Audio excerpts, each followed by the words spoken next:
Welcome friends, welcome to my channel. आज 30 अगस्त Wednesday. आज Hindi news पर कुछ इंपॉर्टेंट आर्टिकल हम डिस्कस करेंगे और रिलेवेंट टॉपिक्स जो है जो यूपीएससी रिलेटेड है वो हम डिस्कस करेंगे। आज का जो एडिटोरियल एनालिसिस पॉइंट हम डिस्कस करेंगे वो है पॉलिटी रिलेटेड है। बहुत इंपॉर्टेंट टॉपिक है, पॉलिटी है।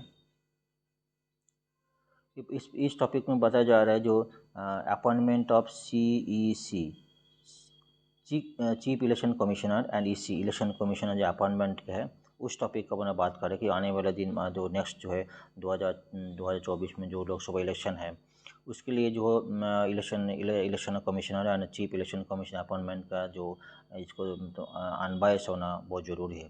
तो रिसेंटली एक बिल पास हुआ, राज्यसभा में बिल पास हुआ अगस्त 10 अगस्त में। आप जानते हैं अगस्त में एक बिल पास हुआ जिसमें कुछ चेंजेस हुए।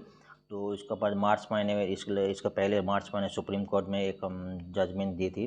उसके लिए कुछ टॉपिक उन्होंने बताया। उसके अगेंस्ट में गवर्नमेंट ने एक बिल पास किया था, वो हम देख लेते हैं। सुप्रीम कोर्ट ने क्या बोला था, जो CEC EC जो अपॉइंटमेंट होगा वो एक प्रेसिडेंट ऑफ इंडिया उसको अपॉइंटमेंट करेंगे based on the best suggestions और guidelines of the a committee. तो उस कमिटी में कौन रहेगा, मतलब ये मार्च महीने की बात है। कमेटी में कौन रहेगा, एक तो PM रहेगा, प्राइम मिनिस्टर ऑफ इंडिया रहेगी, दूसरे अपोजिशन लीडर रहेगा और लार्ज अपोजिशन लीडर और हाईएस्ट जो majority of the leaders, majority of the opposition party एक लीडर रहेंगी अपोजिशन लीडर लोकसभा। तीसरे CJI chief justice of India, मतलब supreme court chief justice India रहेंगे। ये तीनों मेंबर्स रहेंगे। ये तीनों मेंबर डिसाइड करेंगे कौन CEC या EC के लिए कौन अपॉइंटमेंट हो सकता है। वो अपॉइंटमेंट उन्हें प्रेसिडेंट ऑफ इंडिया को उनको देंगे जो उन्हें डिसाइड करने के लिए। वायरस इसमें क्या हुआ, लास्ट 10 अगस्त में बिल पास हुए राज्यसभा में। इन्होंने गवर्नमेंट बोल रहे जो कमेटी रहेंगे, कमेटी में मेन रहेंगे प्राइम मिनिस्टर रहेंगे। दूसरा जो पहले CJI था उन्हें हटा दिया। दूसरा रहेंगे जो लीडर्स रहेगा अपोजिशन पार्टी का, लोकसभा अपोजिशन पार्टी लीडर रहेंगे, और एक लीडर रहेगा अपोजिशन पार्टी लीडर रहेगा लोकसभा का। तीसरा रहेगा एक मिनिस्टर, जो यूनियन मिनिस्टर रहेगा as per nominated by the prime minister. इसमें एक चर्चा हो रही, जो प्राइम मिनिस्टर जो है प्राइम मिनिस्टर और union minister are nominated by the prime minister. ये दोनों तो BJP का गवर्नमेंट का हो गया, और एक अपोजिशन लीडर में तो एक और सिंगल हो गए। इसमें मतलब बायस जो सिलेक्शन ऑफ CEC या EC बायस होने का चांसेस काफ़ी ज़्यादा है। तो एज टॉपिक की बात हुई थी। कभी जो CJI के उनको नाम जो बीच में से पार्टी से हटा दिया था, उसने जो इस बिल में से उनको CJI का नाम कमेटी में से निकाल दिया था। ये भी एक मेन इशू है।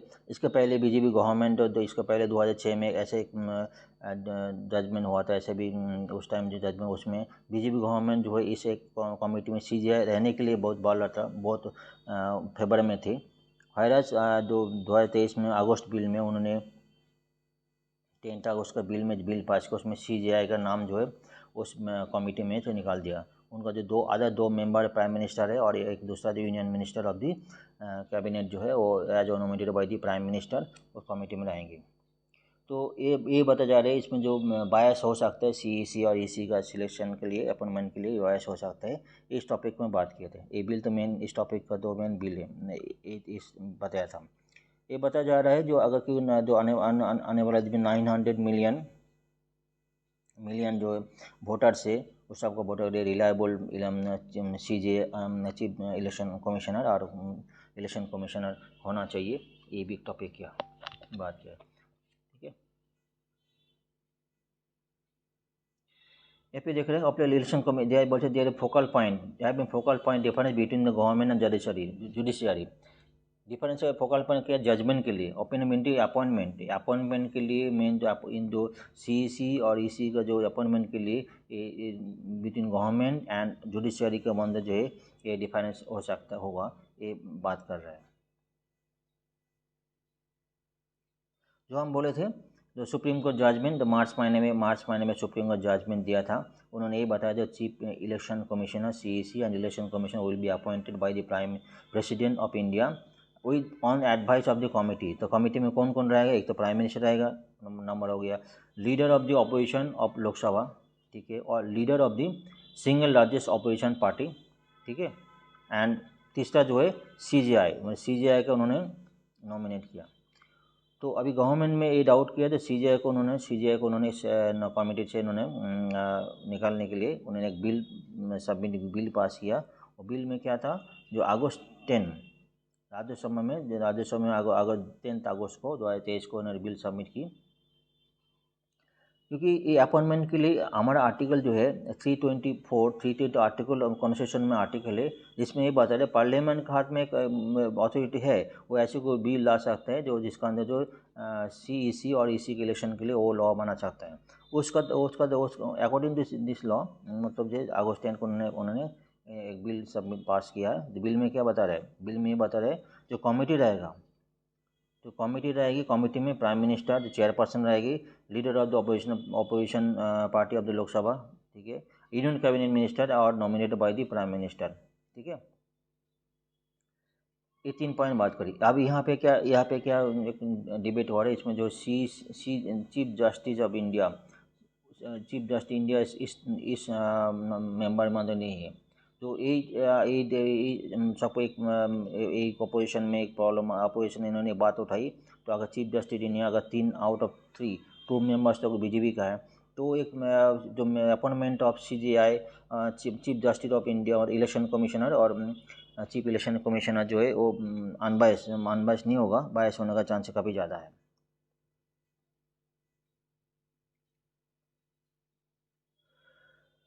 एक क्या बोला 1949 में एक डिबेट हुआ था, कॉन्स्टिट्यूएंट असेंबली ऑफ डिबेट में ये बताया गया था, मतलब कानून बनने के पहले ये बात है, जो कॉन्स्टिट्यूएंट असेंबली जो है ये बता रहे हैं जो CEC और EC का जो अपॉइंटमेंट होगा वो ऐसा हो सकता है दो बोथ लोकसभा और राज्यसभा बोथ हाउस का 2/3 मेजोरिटी होना चाहिए, जॉइंट 2/3 होना चाहिए।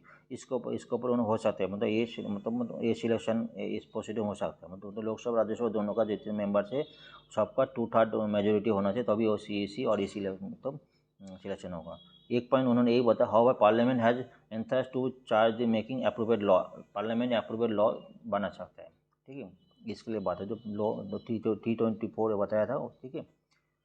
2006 में एक बात हुई थी, former CEC and former president of India Abdul Kalam Azad ने एक बात रखी थी। 7 मेंबर कमेटी उन्होंने गठन किए थे, ठीक है, CEC एंड EC कमेटी के लिए। कमेटी में कौन कौन होगा, कमेटी में लोकसभा स्पीकर रहेगा, leader of the opposition and Lok Sabha and Rajya Sabha दोनों हो गया, दोनों लोकसभा राज्यसभा दोनों को हो गया। एक लॉ मिनिस्टर रहेगी, deputy chairperson of the Rajya Sabha, ठीक है, एंड जज of supreme court nominated by CGI, मतलब CGI का नाम है CGI और जज ऑफ द सुप्रीम कोर्ट, ये मेंबर्स रहेंगी, ठीक है। उस टाइम BJP गवर्नमेंट ने एक पॉइंट बोला, उस टाइम जो पॉइंट बोली थी उन्होंने, BJP जो है कॉलेजियम गठन करने के लिए बोला था बड़े मेंबर, उसमें CGI होना चाहिए, CGI उस मेंबर में विच इंक्लूड में CGI का नाम बोल रहे हैं। हायर अभी जो है अभी 10 अगस्त में जो बिल पास किया उसमें CGI का नाम नहीं, उस टाइम 2006 में BJP गवर्नमेंट CGI में उस अपॉइंटमेंट कमेटी में होना चाहिए, ये बात हो रहा था, ठीक है। बहुत ध्यान से देखिएगा क्योंकि इस पॉइंट के ऊपर इस बिल को इलेक्शन कमिश्नर्स और ये पॉलिटिक पॉइंट है, काफ़ी बहुत इंपॉर्टेंट पॉइंट है, क्वेश्चन इसके ऊपर आता है। 2012 में क्या हुआ था, leader of the BJP and former deputy prime minister L Kazmi ji ने एक पॉइंट उन्होंने किया, कॉलेजियम गठन के सजेशन दिया था, आर्गूमेंट किया था, उसमें आर्गूमेंट क्या था, तो एक मेंबर रहेगा प्राइम मिनिस्टर और द चेयरपर्सन विथ CGI रहेगा, CGI की बात की थी, और prime minister law and justice and leader of the opposition Lok Sabha and the Rajya Sabha the member, ठीक है। इस 2012 में ये BJP जो गवर्नमेंट और BJP और अल काजमी जी ने बताया था, एक उन्होंने आर्गूमेंट की थी।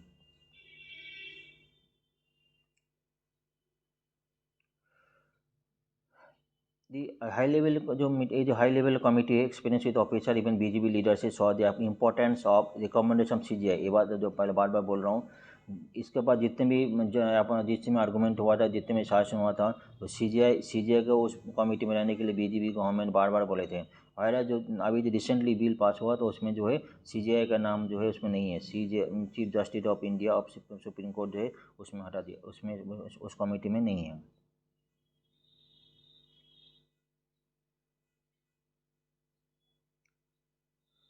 ये बताया जा रहा है जो हम पहले बताए थे 900 मिलियन वोटर से 2019 इलेक्शन डाटा 900 मिलियन वोटर, इसमें हम एक्सपेक्ट करता है रिलायबल एंड रिस्पॉन्सिबल ट्रस्टेबल जो है ये CEC एंड EC होना चाहिए। वो हमारे लिए बहुत इंपॉर्टेंट डेमोक्रेटिक कंट्री के लिए मतलब जो इसका अपॉइंटमेंट है बायस नहीं होना चाहिए, क्योंकि वो रिलायबल होना चाहिए इंडियन पॉलिटिक्स के लिए, वो ये बहुत इंपॉर्टेंट है।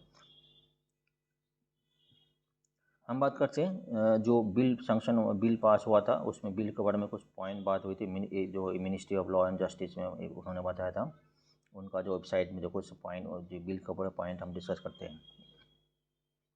ये क्या बोल रहे हैं, chief election commission CEC and other election commission appoint condition terms and bill 2023 introduce Rajya Sabha अगस्त 10, 2023। ठीक है, इसमें क्या बोले सर्विस बोले एंड इलेक्शन कमीशन बोले आई एज पर article 324 election commission consist of election commissioner क्या होगा, election commission consist of chief election commissioner CEC and 7 member election commission. ठीक है, एज प्रेसिडेंट में डिसाइड कितना इलेक्शन कमीशनर है, कितने इलेक्शन कमीशनर का प्रेसिडेंट डिसाइड करेंगे। ठीक है, CEC and other CEC appointed by the president, bill president करेंगे। बिल से सेम कमीशनर बिल का इसमें एक मेंबर रहेगी, सिलेक्शन मेंबर रहेगी। मेंबर कौन कौन रहेगा, प्राइम मिनिस्टर आएगा, जो बात हुई थी, leader of the opposition Lok Sabha, ठीक है, बात हुई थी, यानी यूनियन कैबिनेट मिनिस्टर, ये बात हुई थी, बिल में सैंक्शन क्लियरली लिखा हुआ है।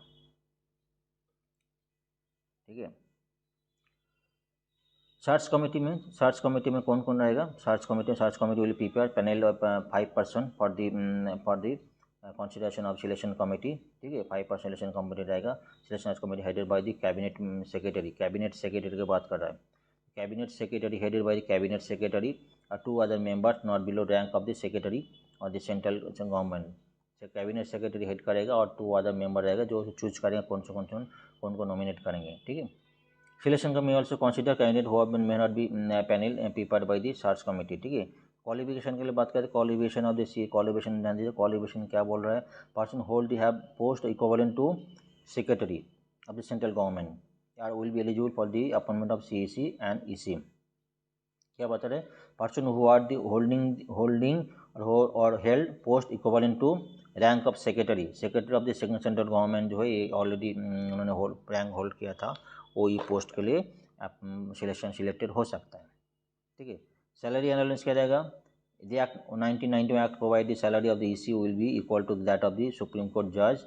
ठीक है, will provide that salary allowance service condition of the CEC will be same as the cabinet secretary। तो उन्होंने कैबिनेट सेक्रेटरी और सुप्रीम कोर्ट जज के लिए सेम सैलरी रखा है। ठीक है, टर्म्स ऑफ ऑफिस, टर्म कितना टर्म हो सकता है, इन्हें 1999 एक्ट देखें, 1991 एक्ट ध्यान में रखिएगा, दैट दी CEC और EC should office should term of 6 years और 6 ईयर हो सकते हैं, और अनटिल दे दी अगर उसका पहले 65 ईयर्स हो जाएगा तो अप टू टर्म्स कौन 65 ईयर्स तक उन्होंने इस पद में काम कर सकते हुए से भी जालिए। ठीक है, if an EC is appointed as an if an EC appointed as CEC, अगर कोई EC इलेक्शन कमीशनर अगर CEC में अपन हो, total term can not be exceed 6 years.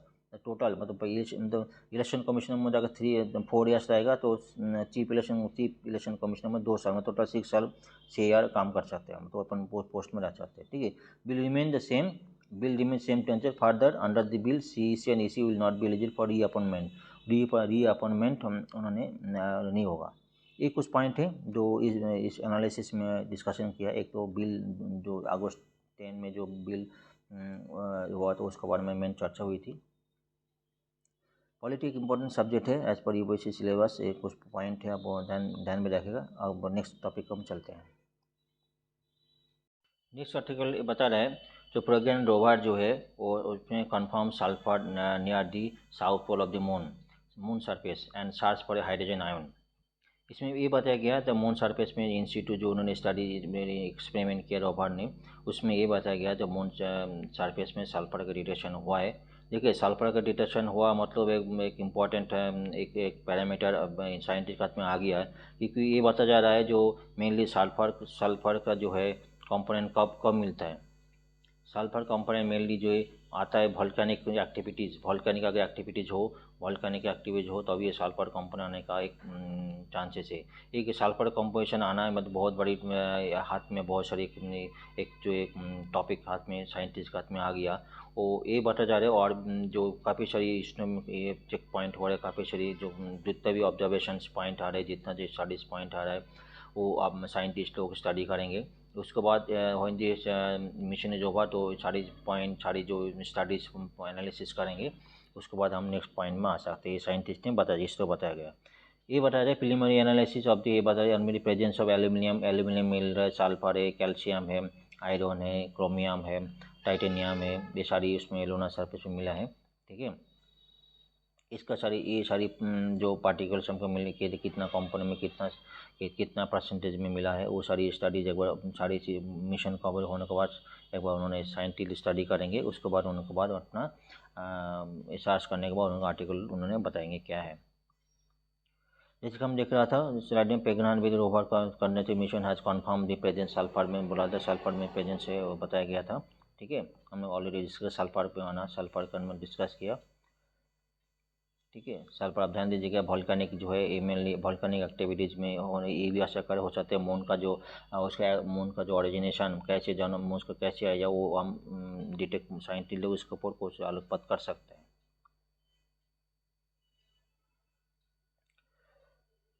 ये बता जो पेलोड है उसका नाम है LIBS। LIBS जो है अबोर्ड जो अबोर्ड रोवर के अंदर है, made gym institute measurement institute के अंदर ही मेजरमेंट कर रहा है।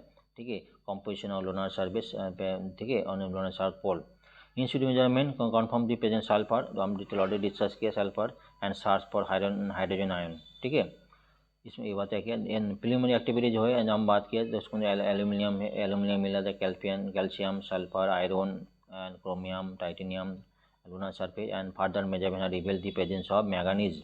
ठीक, मैंगनीज, सिलिकॉन और ऑक्सीजन ये भी मिला। ठीक है, मैंगनीज, सिलिकॉन, ऑक्सीजन इसको भी मिला। ठीक है, through investigation regarding the presence of hydrogen is under way, ISRO ने ये बताया। ठीक है,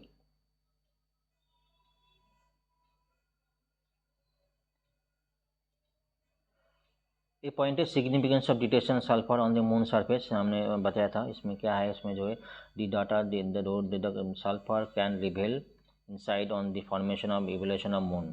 ठीक है, फॉर्मेशन ये मून का फॉर्मेशन इवोल्यूशन कैसे हो सकती है, एक हम लोग इंडिकेशन हमको दे सकते हैं। Sulphur usually originate from volcanic activity and is presence on the moon can offer indication about the moon history and composition. Moon का हिस्ट्री जो है और कंपोजिशन क्या है इसके बारे में इंडिकेशन कुछ साइंटिस्ट लोगों से रिसर्च कर सकते हैं। इसके सल्फर होना बहुत इंपॉर्टेंट बात है। ठीक है, तो पहले बताते हैं data being processed put by the ISRO from the Chandrayaan 3 need to process analyse to get the more meaningful information. सारी चीज़ें कंपाइल करेंगे, सारी रिसर्च होने के बाद जो है एक कंपाइल डाटा होने के बाद कोई मीनिंगफुल इन्फॉर्मेशन हम हमारे पास आ सकता है। सेम चीज़ है ये बोला Chandrayaan instrument Chandrayaan are collecting huge amount of data. ठीक है, huge data through observation doing several experiment done on data को on the mission is complete होने के बाद जो है डाटा को एनालिसिस करा जाएगा। उसके बाद कोई मीनिंगफुल इन्फॉर्मेशन हमारे पास आएगा, ये इसरो साइंटिस्ट ऐसा को आशा कर रहे हैं। ठीक है,